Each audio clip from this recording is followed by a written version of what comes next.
नमस्कार दोस्तों, मैं राजेश कुमार आपके सामने पुनः उपस्थित हूं और एक नए टॉपिक के साथ आपके सामने उपस्थित हूं। आज मैं बात करने वाला हूं पूरे टेंस और वॉइस की एक समरी लेकर आते हैं। पूरे टेंस और वॉइस जिसको हम लोग काफ़ी लंबे समय में हम लोग उसको कंप्लीट करते हैं, लगभग 1 महीना से 1.5 महीना 2 महीना लग जाता है इसको पढ़ने में। तो आज इस 2 महीने की पढ़ाई को मात्र हम 10 मिनट में कंप्लीट करने वाले हैं। तो निश्चित रूप से शुरू से अंत तक देखिएगा और पूरे टेंस और वॉइस को बिल्कुल रट जाइएगा, ठीक है। तो देखिए मैं लेकर के आया हूं की of voice based on general rules. इस पर 2 वीडियो मैं लेकर के आऊंगा। अभी मैं बात करने वाला हूं जनरल रूल्स पर आधारित, और उसके बाद एक अगला वीडियो लाऊंगा पार्ट 2, वह होगा स्पेशल रूल्स पर आधारित। तो निश्चित रूप से दोनों वीडियो देख लीजिएगा, जिससे कि आपका पूरा टेंस और वॉइस संबंधित हर तरह की समस्या दूर हो जाएगी। तो देखिए मैंने यहाँ पर जो है सो एक की के रूप में यहाँ पर लाया है। मैंने यहाँ पर लिखा है प्रेजेंट इंडेफिनिट टेंस, यहाँ पर फिर पास्ट इंडेफिनिट टेंस और फ्यूचर इंडेफिनिट टेंस, यानी कि प्रेजेंट, पास्ट, फ्यूचर, ये तीनों का जो इंडेफिनिट होता है उसको मैंने एक्टिव और पैसिव में एक ही स्ट्रक्चर में सबको सजा दिया है। फिर यहाँ पर मैंने present continuous, past continuous, future continuous को किया है। फिर present perfect tense, past perfect tense, future perfect tense को, और फिर इधर present perfect continuous tense, past perfect continuous, future perfect continuous tense, यानी कि तीनों टेंस के चारों फॉर्म को हमने बहुत ही बेहतरीन ढंग से बताया है। बहुत ही गौर से देखिएगा। तो पहले हम यहां शुरू करते हैं प्रेजेंट इंडेफिनिट, और साथ में है पास्ट इंडेफिनिट, और साथ में है फ्यूचर इंडेफिनिट। इसका स्ट्रक्चर देख लीजिए।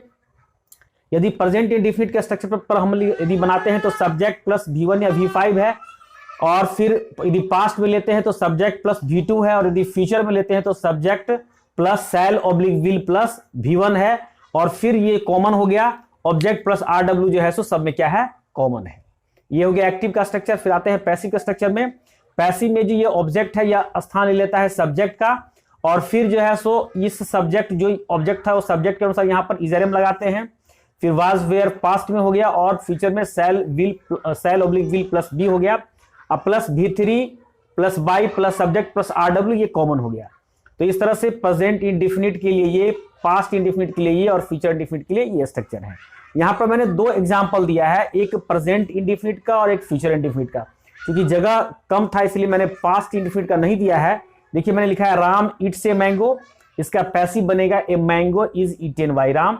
देख रहे हैं ये mango, Ram eats a mango, और यहाँ मैंगो यहाँ सब्जेक्ट बन गया, तो a mango is eaten by Ram. फिर है आई शैल किल यू, मैं तुम्हें मार दूंगा, तो फिर यहां पर यू सब्जेक्ट बन गया, तो you will be killed by me. अब यहां पर देख रहे हैं विल के साथ वी लगा हुआ है। यहां पर इस स्ट्रक्चर को यदि देख लेंगे तो बहुत ही बेहतरीन ढंग से ये पूरा का पूरा जो है आपको समझ में आ जाएगी। तो ये था present indefinite, past indefinite, future indefinite. अब हम बात करते हैं प्रेजेंट कॉन्टिन्यूअस का। आप देख सकते हैं प्रेजेंट कॉन्टिन्यूअस और पास्ट कॉन्टिन्यूअस और फ्यूचर कॉन्टिन्यूअस स्ट्रक्चर बहुत हद तक मिलता जुलता है। तो यहां पर प्रेजेंट में देखेंगे सब्जेक्ट प्लस इजरम, पास्ट में देखेंगे सब्जेक्ट प्लस वाज वर, और फ्यूचर में देखेंगे subject plus shall oblique will plus be, और ये V4 ऑब्जेक्ट प्लस RW ये सब टेंस में होगा। और इसका यदि पैसिव बनाएंगे तो आपने को, जैसे कि मैंने बताया कि ऑब्जेक्ट जो है इसका सब्जेक्ट बन जाता है, सब्जेक्टिव रूप में आता है, और सब्जेक्ट के अनुसार यहां पर इजरम प्रेजेंट में, वाज वेयर पास्ट में, और shall oblique will plus be future में, और प्लस ये जो V4 होता है कंटिन्यूटी उसको बताने के लिए बीइंग लगाते हैं, और plus V3 by plus subject plus RW, ये सब में ये तीनों के तीनों टेंस में ये होता है। अब यहां पर देखिए एग्जांपल है, एग्जांपल से आप स्पष्ट समझ जाएंगे। ही इज प्लेइंग क्रिकेट, तो यहां हो जाएगा cricket is being played by him. अब यहां पर देख रहे हैं बीइंग यहां पे लग गया। फिर है my mother will be cooking food, future का मैंने लिया है, तो क्या हो जाएगा फूड यहां आ जाएगा, और क्या हो जाएगा food will be being cooked bye my mother, bye my mother इधर आ गया। अर्थात ऑब्जेक्ट यहां पर ये सब्जेक्ट बन जाएगा, और ये जो सब्जेक्ट है ये बाई प्लस सब्जेक्ट यहां पर बाई के बाद लग गया। तो इस तरह से जो है सो आपने देखा कि प्रेजेंट कॉन्टिन्यूअस, पास्ट कॉन्टिन्यूअस और फ्यूचर कॉन्टिन्यूअस कंप्लीट हो गया। अब हम बात करते हैं प्रेजेंट परफेक्ट टेंस की, पास्ट परफेक्ट टेंस की और फ्यूचर परफेक्ट टेंस की। आप देखेंगे कि बहुत ही ईजी है। इसमें जो आप देख रहे हैं कि ये सब में समान है, ये सब में समान है, ये सब में समान है, ये सब में समान है, ये सब में समान है ना। तो इस चीज को जो है सो आपको बहुत ही बेहतरीन ढंग से जो है सो आप समझ सकते हैं कि कैसे प्रेजेंट में और कैसे पास्ट में और कैसे फ्यूचर अलग अलग रूप में ये चेंज हो रहा है। तो यहां पर भी आप देखिए कि ऑब्जेक्ट यहां चला आया, और ऑब्जेक्ट के अनुसार प्रेजेंट में हैज हैव, पास्ट में हैड, और फ्यूचर में shall oblique will plus have लग गया। अब plus been plus before plus subject by plus subject plus RW हो गया। अब एग्जाम्पल मैंने लिखा है कि he had stolen my pen, उसने मेरा कलम चुराया है। अब माई पेन यहां सब्जेक्ट हो गया, तो माई पेन हैज बीन, देख रहे हैं हैज के साथ बीन लग गया। फिर V3 स्टील का स्टोलन यहां पर है, तो स्टोलन बाई हिम हो गया, ये ही हिम में बदल गया। फिर एग्जाम्पल मैंने फ्यूचर का लिया है, तो he will have completed his work, और इसका पैसिव हो जाएगा, हिज वर्क ऑब्जेक्ट है तो सब्जेक्ट बन गया, his work will have been completed by him. इस तरह से जो है सो ये फ्यूचर का कंप्लीट हो गया। अब हम बात करते हैं प्रेजेंट परफेक्ट टेंस की, प्रेजेंट परफेक्ट कंटीन्यूअस टेंस की, पास्ट परफेक्ट कंटीन्यूअस टेंस की और फ्यूचर परफेक्ट कंटीन्यूअस टेंस की।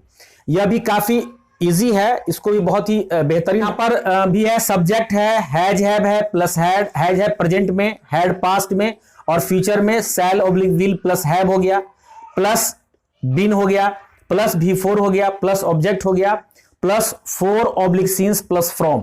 ये फ्रॉम जो है सो सीन्स के जगह पे फ्यूचर में जो है सो जब फ्यूचर का सेंटेंस होगा तो वहां पर सीन्स नहीं होगा, उसके जगह पे फ्रॉम होगा, प्लस TW यानी कि time word, plus RW remain word हो गया। तो इस तरह से फिर इसका भी पैसिव बनाएंगे, तो आप देख ही रहे हैं कि जो ऑब्जेक्ट था ये सब्जेक्ट बन जाता है, और फिर जो है सो ऑब्जेक्ट अनुसार हैज है प्रेजेंट में, पास्ट में हैड हो गया, और फ्यूचर में shall oblique will plus have हो गया। कितना इजी है।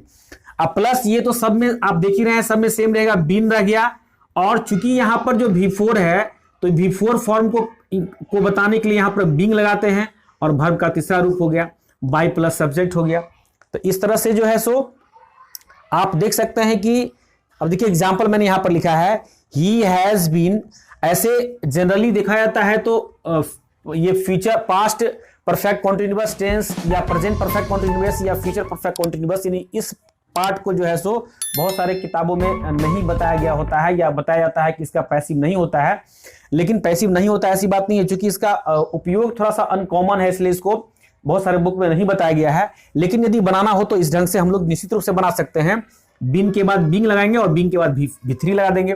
तो यहाँ पर मैंने जो लिखा है, he has been learning English for 6 months, वह 6 महीना से अंग्रेजी सीखता आ रहा है। तो इसका हो जाएगा English has been being learned by him for 6 months, अंग्रेजी उसके द्वारा 6 महीना से सीखा जाता आ रहा है। फिर यहाँ पर मैंने एक और एग्जाम्पल लिखा है, our teacher will have been teaching us from 2005। यहाँ पर मैंने जानबूझ के फ्रॉम लिया है, क्योंकि जहां पर सिंस लगना चाहिए था, लेकिन चूंकि फ्यूचर का सेंटेंस है इसलिए फ्रॉम लगा दिए। 2005, तो हमारे शिक्षक 2005 से हम लोगों को अंग्रेजी पढ़ाते आ रहे होंगे। तो वी, अब चूंकि अस है तो यहां पर वी आ गया, ये वी जो अस जो है सो वी बन गया। वी यहां पर विल और सैल भी आप लगा सकते हैं, जनरली वी के साथ सैल लगना चाहिए, लेकिन स्पोकन यूज में अब बहुत जगह, अधिकांश जगह लोग विल भी लगा देते हैं। तो we shall have been being taught by our teacher from 2005। तो इस तरह से हम लोगों ने प्रेजेंट से लेकर करके फ्यूचर तक उसके सभी रूप को, प्रेजेंट के भी चारों रूप को, पास्ट को भी चारों रूप को और फ्यूचर के भी चारों रूप को हम लोगों ने देखा।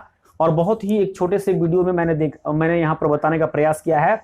बहुत ही गौर से आप लोग उसको देख सकते हैं कि बहुत सारा चीज कॉमन होता है। यदि एक बार यदि प्रेजेंट इंडिफिनिट यदि आप देख लिए तो आप देख सकते हैं कि जो ये प्रेजेंट इंडिफिनिट V1 V5 है, V2 है और शैल विल का V1, मतलब थोड़ा सा हल्का सा आइडिया यदि आपके दिमाग में सेट हो जाती है एक, तो धीरे धीरे आपका सारा आइडिया आपके दिमाग में सेट हो जाती है। और टेंस और वॉइस बहुत ही इंपॉर्टेंट चीज होता है।